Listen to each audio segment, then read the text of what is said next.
सुप्रभात बच्चों। आज हम कक्षा 11 की हिंदी पाठ्य पुस्तक के अध्याय 7 रजनी, जिसकी लेखिका हैं मनु भंडारी, का अध्ययन करेंगे।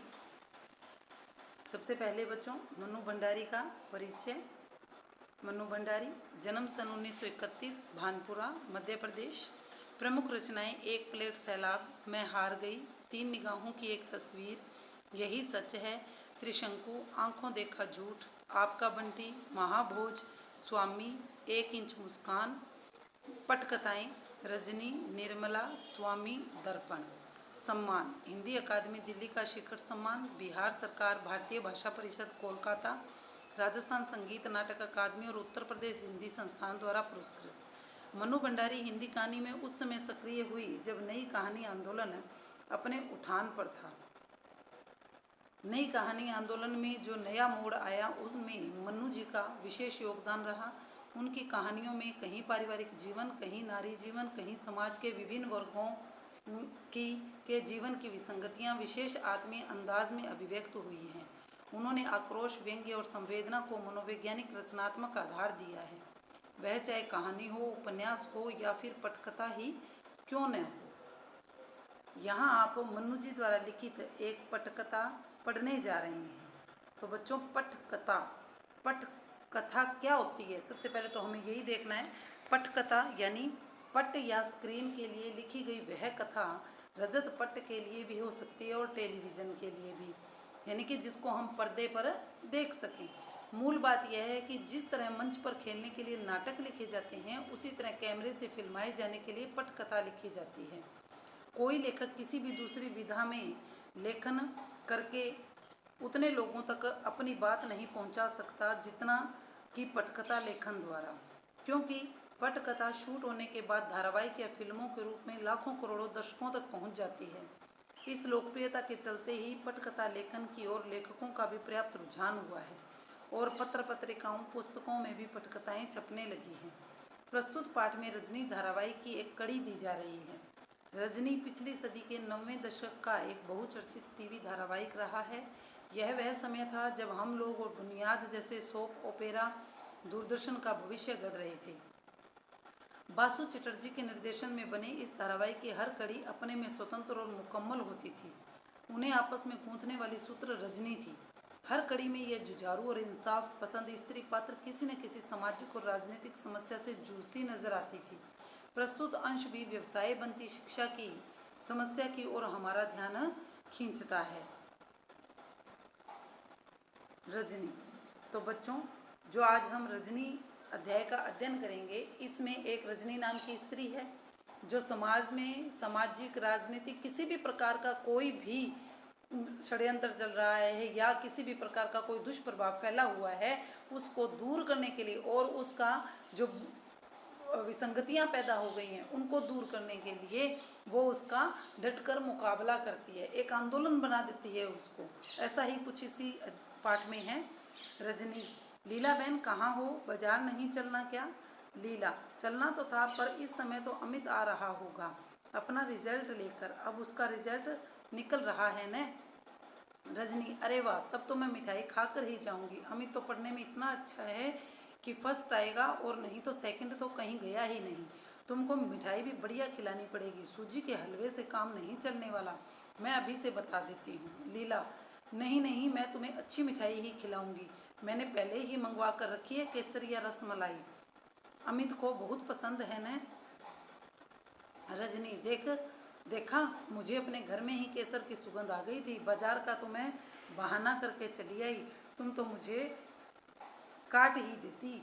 लीला। कैसी बात करती हो, मैं एक बार काट भी दूं, लेकिन अमित अपने मुंह में डालने से पहले रसमलाई लेकर तुम्हारे फ्लैट में दौड़ता। मैं कोई भी चीज़ घर में बनाऊं या बाहर से लाऊं, अमित जब तक तुम्हारे भोग नहीं लगा लेता हम लोग खा थोड़े ही सकते हैं। रजनी आंटी तो हीरो है उसकी, बहुत मेधावी बच्चा है अमित, तुम देखना आगे जाकर क्या बनता है। लीला। बस तुम्हारा ही आशीर्वाद है। फिर घंटी बजती है। लीला एक तरफ से दौड़ते हुए दरवाज़ा खोलती है। अमित का प्रवेश रोज की तरह भारी बस्ते की जगह एक हल्का सा थैला है। रजनी। कॉन्ग्रेचुलेशंस अमित, बधाई देने के लिए रजनी आंटी पहले से ही मौजूद है। अमित का चेहरा उतरा हुआ है, पर दोनों में से अभी तक उस पर किसी का ध्यान नहीं गया। अमित आंसू भरी आंखों से थैले में से रिपोर्ट कार्ड निकालकर माँ की ओर फेंकते हुए, अमित लो लो देखो क्या हुआ है मेरे रिजल्ट का। मैंने कितना कहा था कि मैथ्स में मेरी ट्यूशन लगवा दीजिए, वरना मेरा रिजल्ट बिगड़ जाएगा। बस वही हुआ, मैथ्स में ही तो पूरे नंबर आ सकते हैं, रिजल्ट बिगड़ सकता है। रिपोर्ट रजनी देखने लगी। पर तू तो सारे सवाल ठीक करके आया था, यहाँ आकर पापा के सामने तूने फिर से किया था ना अपना सारा पेपर। सब तो ठीक था, तेरे पापा ने नहीं कहा था कि 4-5 नंबर भले ही काट ले सफाई वफाई के, पर 95 तो तेरे पक्के हैं रजनी, पर मिले तो कुल 72 ही हैं। फिर दूसरे विषयों के नंबर भी पढ़ने लगती है। English 86, history 86, civics 88, Hindi 82, drawing 90, सबसे कम मैथ्स में ही। अमित कम तो होंगे ही, ट्यूशन नहीं लेने से मिलते हैं कहीं अच्छे नंबर। सर तो बार बार कहते थे कि ट्यूशन कर लो, वरना फिर बाद में मत रोना। लीला, तुझे अंग्रेजी को लेकर थोड़ी परेशानी थी, सो अंग्रेजी में करवा दी ट्यूशन। अब दो विषयों की ट्यूशन, फिर लंबी चौड़ी फीस बेटे। पर यह तो अंधेर ही हुआ कि सारा पेपर ठीक हो फिर भी नंबर काट लो। रजनी, रो मत। अमित रोएगा नहीं, समझे। मैं जो कुछ पूछती हूँ उसका जवाब देना बस। तुझे अच्छी तरह याद है कि तूने पूरा पेपर ठीक किया। पापा के पास दोबारा पेपर करने से पहले दोस्तों से या किताबों से उन सवालों के जवाब तो नहीं देख लिए थे। अमित नहीं, ज्यों के त्यों आकर कर दिए थे, हमको आते थे वे सारे सवाल। रजनी, मैथ्स के सर कौन हैं? अमित, मिस्टर पाठक। रजनी, कितने लड़के ट्यूशन लेते हैं उनसे? अमित, 22। साल के शुरू में तो 8 लेते थे, फिर पहले टर्मिनल के बाद 15 हो गए और हाफ ईयरली के बाद 7 लड़कों ने और लेना शुरू कर दिया। मुझसे भी तभी से कह रहे थे। लीला, हाफ ईयरली में तो इसके 96 नंबर आए थे, इसी ने बताया था कि क्लास में सबसे ज़्यादा हैं। रजनी, उसके बाद भी कहते थे कि ट्यूशन लो। अमित, हाँ, कॉपी लौटाते हुए कहा था कि तुमने किया तो अच्छा है, पर यह तो हाफ ईयरली है, बहुत आसान पेपर होता है इसका तो। अब अगर ईयरली में पूरे नंबर लेने हैं तो तुरंत ट्यूशन लेना शुरू कर दो, वरना रह जाओगे। 7 लड़कों ने तो शुरू भी कर दिया था, पर मैंने जब मम्मी पापा से कहा, हमेशा बस एक ही जवाब, मैथ्स में तो तू वैसे ही बहुत अच्छा है, क्या करेगा ट्यूशन लेकर। देख लिया, अब 6th पोजीशन आई है मेरी, जो आज तक कभी नहीं आई थी। रजनी, फिर आंसू, जानता नहीं, रोने वाले बच्चे रजनी आंटी को बिल्कुल पसंद नहीं। मम्मी ने बिल्कुल ठीक ही कहा और ठीक ही किया। जिस विषय में तुम वैसे ही बहुत अच्छे हो उसमें क्यों लोगे ट्यूशन? ट्यूशन तो कमज़ोर बच्चे लेते हैं। अमित, आप जानती नहीं आंटी, अच्छे बुरे की बात नहीं होती, अगर सर कहें तो बार बार कहें तो लेनी ही होती है, वरना तो नंबर कम ही हो जाते हैं। रजनी, पेपर अच्छा करो तब भी नंबर कम हो जाते हैं। अमित, हाँ, कितना ही अच्छा करो फिर भी कम हो जाते हैं, जैसे मेरे हो गए। रजनी, यानी कि अच्छा पेपर करने पर भी कम आते हैं सिर्फ इसलिए कि ट्यूशन नहीं ली थी? तो यह तो सर की गलती नहीं, बदमाशी है, और तू मम्मी से लड़ रहा है, सर से जाकर लड़। अमित इस भाव से सिर हिलाता है मानो कितनी बेकार की बात कर रही हैं रजनी आंटी। लीला 2 गिलासों में शिकंजी बनाकर लाती है। अमित लेने के लिए हाथ नहीं बढ़ाता तो रजनी गुड़कती है। रजनी, चलो पियो शिकंजी, देखते नहीं चेहरा कैसे पसीना पसीना हो रहा है। कल आप 9 बजे तैयार रहिए, अमित साहब, आपके स्कूल चलना है। अमित, कल से तो छुट्टी है, पर अगर स्कूल जाकर कुछ कहेंगी तो सर मुझसे बहुत गुस्सा हो जाएंगे, वहाँ मत जाइए प्लीज़, वहाँ बिल्कुल मत जाइए। लीला, हाँ रजनी, तुम कुछ कहोगी तो अगले साल कहीं और ज़्यादा परेशान न करें इसे। अब जब रहना है इसी स्कूल में तो इन लोगों से झगड़ा। रजनी, यानी कि वे लोग जो भी जुल्म ज्यादती करें हम लोग चुपचाप बर्दाश्त करते जाएं। सही बात कहने में डर लग रहा है तुझे, तेरी माँ को। अरे जब बच्चे ने सारा पेपर ठीक किया है तो हम कॉपी देखने की मांग तो कर ही सकते हैं, पता तो लगे कि आखिर किस बात के नंबर काटे हैं। अमित, बता तो दिया आंटी आप। रजनी, ठीक है तो अब बैठ कर रो तुम माँ बेटे दोनों। लीला, अब यह रजनी और कोई मुसीबत न खड़ी करे। नया दृश्य, स्कूल के हेडमास्टर का कमरा, बड़ी सी टेबल, दीवार के सहारे रखी कांच की अलमारी में बच्चों द्वारा जीते हुए कप और शील्ड्स जमे हुए रखे हैं। दीवार पर कुछ नेताओं की तस्वीरें, एक बड़ा सा मैप लटका है। एक स्कूल के हेडमास्टर के कमरे का वातावरण तैयार किया जाए। हेडमास्टर काम में व्यस्त है, चपरासी बड़े अदब से एक चिट ला कर रखता है। हेडमास्टर कुछ क्षण उसे देखता रहता है। हेडमास्टर बुलाओ। हेडमास्टर बैठिए, कहिए मैं आपके लिए क्या कर सकता हूँ। रजनी, मैं 7th क्लास के अमित सक्सेना की मैथ्स की कॉपी देखना चाहती हूँ, ईयरली एग्जाम की। कल ही उसका रिजल्ट निकला है। Headmaster sorry madam, yearly exam की कॉपियाँ तो हम लोग नहीं दिखाते हैं। जानती हूँ मैं, लेकिन यह बात है कि अमित ने मैथ्स का पूरा पेपर ठीक किया था, लेकिन उसे कुल 72 नंबर मिले। कॉपी देखकर सिर्फ यह जानना चाहती हूँ कि अमित अपने बारे में कुछ गलतफहमी तो हो गई थी या गलती एग्जामिनर की है। हेडमास्टर, आप भी कमाल करती हैं। बच्चे ने कहा, आपने मान लिया। अरे हर बच्चा घर जाकर यही कहता है कि उसने पेपर बहुत अच्छा किया है, उसे बहुत अच्छे नंबर मिले हैं। अगर हम इसी तरह कॉपियाँ दिखाने लग जाएं तो यहाँ पेरेंट्स की भीड़ लगी रहे सारे समय। इसलिए तो ईयरली एग्ज़ाम की कॉपियाँ न दिखाने का नियम बनाया गया है स्कूलों में। रजनी, देखिए आप चाहें तो अमित का पूरा रिजल्ट देख सकते हैं। मैथ्स में हमेशा 100% नंबर लेता रहा है। इस साल भी उसने पूरा पेपर ठीक किया है। कॉपी देखकर मैं सिर्फ ये जानना चाहती हूँ कि नंबर आखिर कटे किस बात के हैं।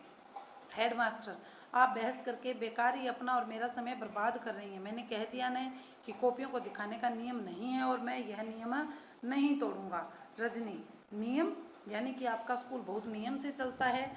Headmaster, what do you mean. Rajni, I mean what I से। नियम का जरा भी ख्याल होता तो इस तरह की हरकतें नहीं होती स्कूल में। कोई बच्चा बहुत अच्छा है किसी विषय में, फिर भी उसे मजबूर किया जाता है कि वह ट्यूशन ले। यह कौन सा नियम है आपके स्कूल का। हेडमास्टर, देखिए यह टीचर और स्टूडेंट्स का अपना आपसी मामला है।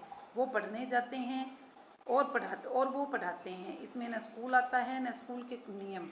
इस बारे में हम क्या कर सकते हैं।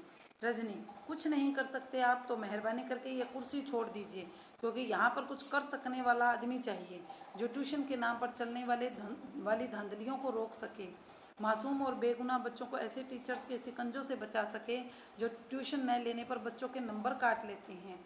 और आप हैं कि कॉपियाँ न दिखाने के नियम से उनके सारे गुनाह ढक देते हैं। Headmaster, will you please get out of this room. Ma'am साहब को बाहर ले जाओ। रजनी, मुझे बाहर करने की ज़रूरत नहीं है। बाहर कीजिए उन सब टीचर्स को जिन्होंने आपकी नाक के नीचे ट्यूशन का घिनौना रैकेट चला रखा है।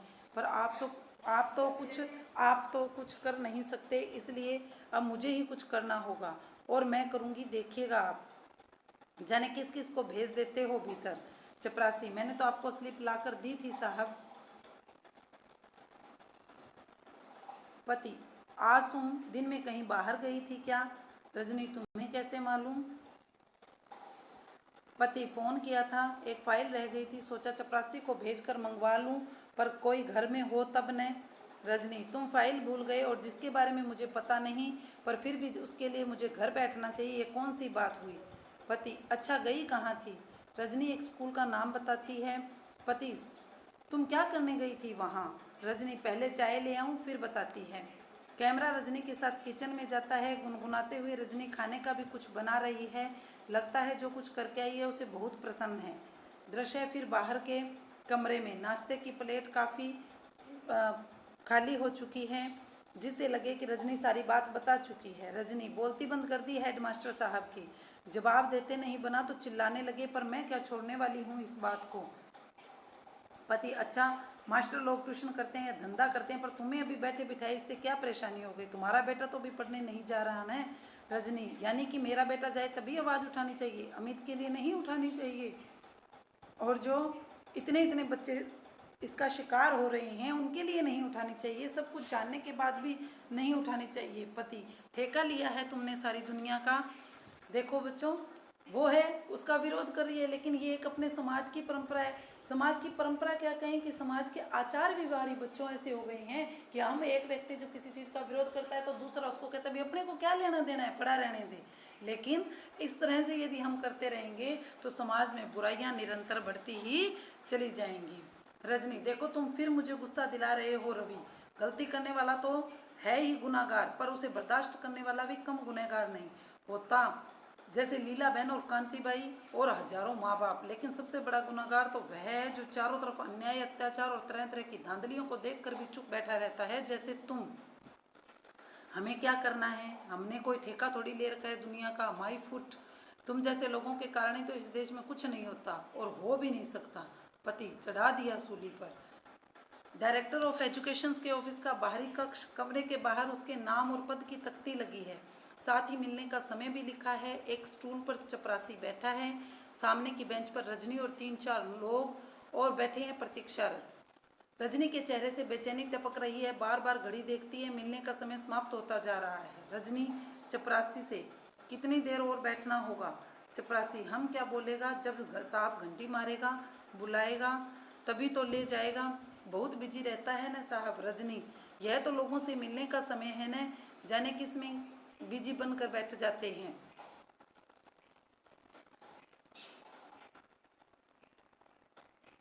एक आदमी कैमरा ऑफिस के अंदर चला जाता है। साहब मेज पर पेपर वेट घुमा रहा है, फिर घड़ी देखता है, फिर घुमाने लगता है। बाहर एक आदमी आता है, अपने नाम की स्लिप के नीचे 5 रुपए का एक नोट रख कर देता है और चपरासी का कंधा थपथपाता है। चपरासी हंसकर भीतर जाता है, लौटकर उस आदमी को तुरंत अपने साथ ले जाता है। रजनी के चेहरे पर तनाव, घूर कर चपरासी को देखती है। थोड़ी देर में आदमी बाहर निकलता है। रजनी उठकर दंदनाती हुई भीतर जाने लगती है। चपरासी, अरे अरे किधर को जाता, अभी घंटी बजा क्या? रजनी, घंटी तो मिलने का समय खत्म होने पर तक नहीं बजेगी भी नहीं। अरे कैसी औरत है, सुनती जी नहीं। आपको स्लिप भेजकर भीतर आना चाहिए थे ना। रजनी, स्लिप तो घंटे भर से आपके चपरासी की जेब में पड़ी है और शायद 2-4 दिन चक्कर लगवाने तक पड़ी ही रहेगी। निदेशक, क्या कह रही हैं आप? तो क्या यह सीधी साफ सी बात भी मुझे समझानी होगी आपको? खैर अभी छोड़िए इस बात को, इस समय मैं आपके पास किसी दूसरे काम से आई हूँ। निदेशक, कहिए। रजनी, देखिए मैं स्कूलों, विशेषकर प्राइवेट स्कूलों और बोर्ड के आपसे रिलेशंस के बारे में कुछ जानकारी इकट्ठा कर रही हूँ। निदेशक, कोई रिसर्च प्रोजेक्ट है क्या? Very interesting subject. रजनी, बस कुछ ऐसा ही समझ लीजिए। निदेशक, कहिए आप क्या जानना चाहती हैं? रजनी, जिन प्राइवेट स्कूलों को आप रिकॉग्नाइज कर लेते हैं उन्हें बोर्ड शायद 90% ग्रांट देता है। निदेशक, जी हाँ देता है। बोर्ड का काम ही यह है कि शिक्षा के प्रचार प्रसार में जितना भी हो सके सहयोग करे। It's our duty madam. Rajni, जब इतनी बड़ी ऐड देते हैं तो आपका कोई कंट्रोल भी रहता होगा स्कूलों पर। निदेशक, ऑफ कोर्स, बोर्ड के बहुत से ऐसे नियम हैं जो स्कूलों को मानने होते हैं। स्कूल मानते हैं, सिलेबस बोर्ड बनाता है, फाइनल ईयर के एग्जाम बोर्ड कंडक्ट करता है। रजनी, स्कूलों में आजकल प्राइवेट ट्यूशन्स का जो सिलसिला चला हुआ है, ट्यूशन्स के बच्चों को लूटने का धंधा चला हुआ है, उसके बारे में आपका बोर्ड क्या करता है? निदेशक, इसमें धंधे की क्या बात है? जब किसी का बच्चा कमज़ोर होता है तभी उसके माँ बाप उसे ट्यूशन लगवाते हैं। अगर कोई टीचर लूट रहा है तो उस टीचर से न लें ट्यूशन, किसी और के पास चले जाएं, यह कोई मजबूरी तो है नहीं। रजनी, बच्चा कमज़ोर नहीं, होशियार है, बहुत होशियार, उसके बावजूद उसका टीचर लगातार उसे कोंचता रहता है कि वह ट्यूशन ले, वह ट्यूशन ले वरना पछताएगा। लेकिन बच्चे के माँ बाप को ज़रूरी नहीं लगता कि, और वे नहीं लगवाते। जानते हैं क्या हुआ? मैथ्स का पूरा पेपर ठीक करने के बावजूद उसे कुल 72 नंबर मिलते हैं। जानते हैं क्यों? क्योंकि उसने टीचर के बार बार कहने पर भी ट्यूशन नहीं ली। Very sad. निदेशक, वेरी सैड। हेडमास्टर को एक्शन लेना चाहिए ऐसे टीचर के खिलाफ। रजनी, क्या खूब, आप कहते हैं कि हेडमास्टर को एक्शन लेना चाहिए। हेडमास्टर कहते हैं कि मैं कुछ नहीं कर सकता, तब करेगा कौन? मैं पूछती हूँ कि ट्यूशन के नाम पर चलने वाले इस घिनौने रैकेट को तोड़ने के लिए दखल अंदाजी नहीं करनी चाहिए आपको, आपके बोर्ड को। निदेशक, हमारे पास तो आज तक किसी पेरेंट से इस तरह की कोई शिकायत नहीं आई। रजनी, यानी कि शिकायत आने पर ही आप उस बारे में कुछ सोच सकते हैं। वैसे शिक्षा के नाम पर दिन दहाड़े चलने वाली इस दुकानदारी को आपके बोर्ड ऑफ एजुकेशन को कोई जानकारी ही नहीं, कोई चिंता ही नहीं। निदेशक, कैसी बात करती हैं आप? कितने इम्पोर्टेंट मैटर्स रहते हैं हम लोगों के पास। अभी पिछले 6 महीने से तो नई शिक्षा प्रणाली को लेकर ही कितने सेमिनार्स ऑर्गेनाइज किए हैं हमने। रजनी, ओ इम्पोर्टेंट मैटर्स, नई शिक्षा प्रणाली? अरे पहले इस शिक्षा प्रणाली के छेदों को तो रोकिए, वरना बच्चों के भविष्य के साथ साथ आपकी नई शिक्षा प्रणाली भी छन कर गड्ढे में चली जाएगी। निदेशक, आप ही पहली महिला हैं और हो सकता है आखिरी भी हों जो इस तरह की शिकायत लेकर आई हैं। रजनी, ठीक है, फिर आपके पास शिकायत का ढेर लगवा कर ही रहूंगी। अब मोन्टाज में कुछ दृश्य दिखाए जाएं। रजनी फोन कर रही है, मेज पर कुछ पत्र रखे हैं। रजनी एक रजिस्टर में उनके नाम पते उतार रही है। साथ में एक दो महिलाएं और भी हैं, फिर एक के बाद एक 3-4 घरों में माँ बाप से मिल रही है, उन्हें समझा रही है। साथ में लीला बहन और 3-4 महिलाएं और भी हैं। संपादक, आपने तो कुछ इसे बकायदा एक आंदोलन का ही रूप दे दिया। बहुत अच्छा किया। इसके बिना यहाँ चीज़ें बदलती भी तो नहीं हैं। शिक्षा के क्षेत्र में फैली इस दुकानदारी को बंद होना ही चाहिए। रजनी, आप भी महसूस करते हैं ना ऐसा? तो फिर साथ दीजिए हमारा। अखबार यदि किसी इशू को उठा ले और लगातार उस पर चोट करता रहे और फिर थोड़े से लोगों को की बात नहीं रह जाती, वो सबकी बन जाती है। आंख मूंद कर नहीं रह सकता कोई उससे। आप सोचिए जरा अगर इसके खिलाफ कोई नियम बनता है तो कितने पेरेंट्स को राहत मिलेगी, कितने बच्चों का भविष्य सुधर जाएगा, उन्हें अपने मेहनत का फल मिलेगा, माँ बाप के पैसे का नहीं। शिक्षा के नाम पर बचपन से ही उनके दिमाग में यह तो नहीं भरेगा कि पैसा ही सब कुछ है। वे संपादक, बस मैं समझ गया आपकी सारी तकलीफ, आपका सारा गुस्सा। रजनी, तो फिर दीजिए हमारा साथ इस इशू को लगातार लिखिए और धुआंधार लिखिए। इसमें आप अखबार वालों को अपने साथ ही पाएंगी। अमित के उदाहरण से आपकी सारी बात मैंने नोट कर ली है। एक अच्छा सा राइटअप तैयार करके पीटीआई के द्वारा मैं एक साथ फ्लैश करवाता हूँ। रजनी, एक काम और करिएगा, 25 तारीख को हम लोग पेरेंट्स की एक मीटिंग कर रहे हैं, राइटअप के साथ इसकी सूचना भी दे दीजिए तो सब लोगों तक खबर पहुँच जाएगी। व्यक्तिगत तौर पर तो हम मुश्किल से 100-125 लोगों से ही संपर्क कर पाए हैं, वह भी रात दिन भागदौड़ करके। अधिक से अधिक लोगों के आने के आग्रह के साथ सूचना दीजिए। संपादक, दी। रजनी, हुई ना कुछ बात। मीटिंग का स्थान, बाहर कपड़े का बैनर लगा हुआ है, बड़ी संख्या में लोग आ रहे हैं और भीतर जा रहे हैं। लोग खुश हैं, लोगों में जोश है, विरोध और विद्रोह का पूरा माहौल बना हुआ है। दृश्य कटकर अंदर जाता है, हॉल भरा हुआ है, एक और प्रेस वाले बैठे हैं, इसमें बकायदा फोकस करना है। एक महिला माइक पर से उतरकर नीचे आती है, हॉल में तालियों की गड़गड़ाहट। अब मंच पर से उठकर रजनी माइक पर आती है। पहली पंक्ति में रजनी के पति भी बैठे हैं। बहनों और भाइयों, इतनी बड़ी संख्या में आपकी उपस्थिति और जोश ही बता रहा है कि अब हमारी मंजिल दूर नहीं है। इन 2 महीनों में लोगों से मिलने पर इस समस्या से के कई पहलू हमारे सामने आए। कुछ अभी आप लोगों ने भी यहाँ सुने। यह भी सामने आया कि बहुत से बच्चों के लिए ट्यूशन जरूरी है। माएँ इस लायक नहीं होती कि अपने बच्चों को पढ़ा सकें और पिता जैसे वे घर के और किसी काम के में जरा भी मदद नहीं करते, बच्चों को भी नहीं पढ़ाते। तब कमज़ोर बच्चों के लिए ट्यूशन ज़रूरी भी हो जाती है। बड़ा अच्छा लगा जब टीचर्स की ओर से एक प्रतिनिधि ने आकर बताया कि प्राइवेट स्कूलों में तो उन्हें इतनी कम तनख्वाह मिलती है कि ट्यूशन न करें तो उनका गुजारा भी न हो। कई जगह तो ऐसी भी हैं कि कम तनख्वाह देकर ज़्यादा पर दस्तखत करवाए जाते हैं। ऐसे टीचर्स से मेरा अनुरोध है कि वे संगठित होकर एक आंदोलन चलाएं और इस अन्याय का पर्दाफाश करें। इसलिए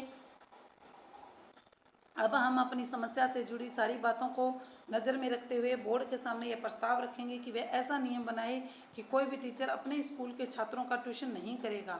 ऐसी स्थिति में बच्चों के साथ जोर जबरदस्ती करने, उनके नंबर काटने की गंदी हरकतें अपने आप बंद हो जाएंगी। साथ ही यह भी हो कि इस नियम को तोड़ने वाले टीचर्स के खिलाफ सख्त से सख्त कार्रवाई की जाएगी।